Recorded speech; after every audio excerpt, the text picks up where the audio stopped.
Okay, so we are going to talk today about parallel minor scales and cadences. There are many types of minor scales, and we are going to talk about that in more detail as time goes on. But right now, we're just going to talk about something called parallel minors, which means that this is a scale that starts on the same note as the major scale. All right, and there's a formula to turn every major scale into a minor scale. It's a very easy formula. I'm going to show you that formula. I'm going to give you a few examples. I'm not going to go through each and every one like I did with the major scales because once you know the formula, you can figure all of them out on your own. So it's simple. I'm going to turn my camera around like I always do so I can show you at the same time that I'm talking to you. So here. We're going to start with C, just like we did when we played C major. Now we're looking at C minor. So just to remind you, C major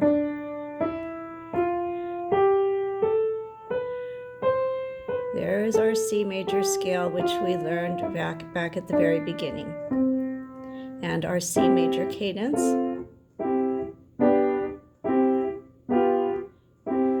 Now, very simple technique to turn that into a C minor scale. What we do is we lower the third note and the sixth note of the scale. In this case, the third note is E, the sixth note is A. So because the E and the A are both naturals right now, to lower them means that we will go down a half step. Going down meaning going to the left a half step. That means that the E is going to become an E flat and the A will be an A flat. Everything else stays exactly the same. So we have C, D, E flat. We turn after finger 3 like we always do. Now instead of playing A, we're going to play A flat. We have this little stretch here between the 6th note and the 7th note, which is a step and a half, which feels a little awkward at first, but you'll get used to it, just trust me. And then we come right back down. Now let's listen to that again.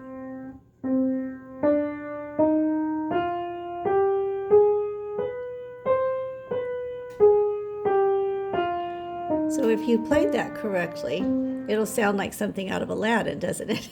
Some people say, oh, it kind of sounds spooky or mysterious, or some people think it sort of has a sad sound.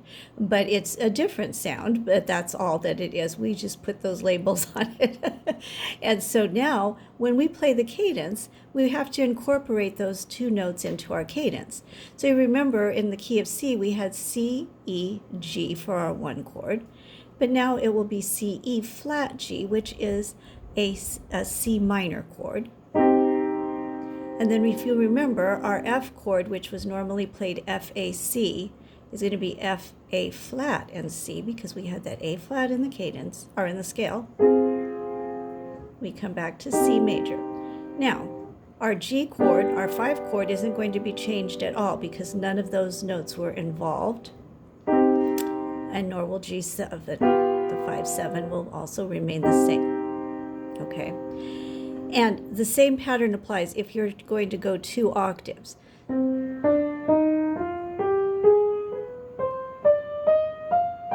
So you're just doing it twice.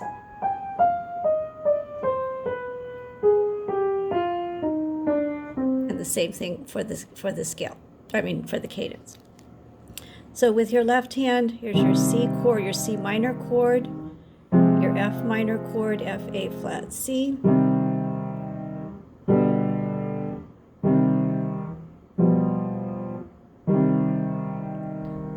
So there I showed it to you in the key of G. I'll show you one more in the key of G. You remember G major had the F sharp. G minor, we're going to lower the 3rd note and the 6th note.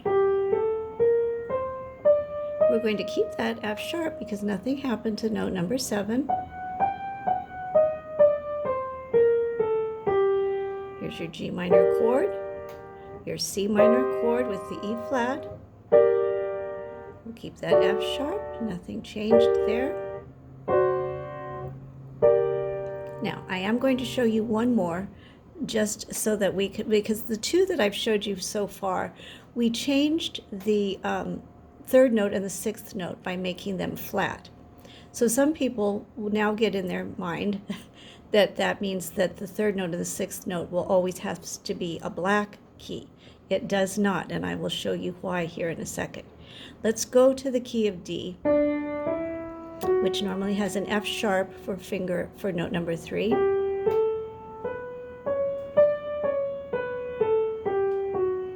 Now we know that we have to change note number 3. So in order to make this one minor, to lower a sharp, we turn it into a natural, because again, we're moving down a half a step to the left.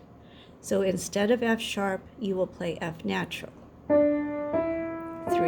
4, 5. Here's your sixth note, which we will turn into a B flat. We're going to keep that C sharp because we don't change the seventh.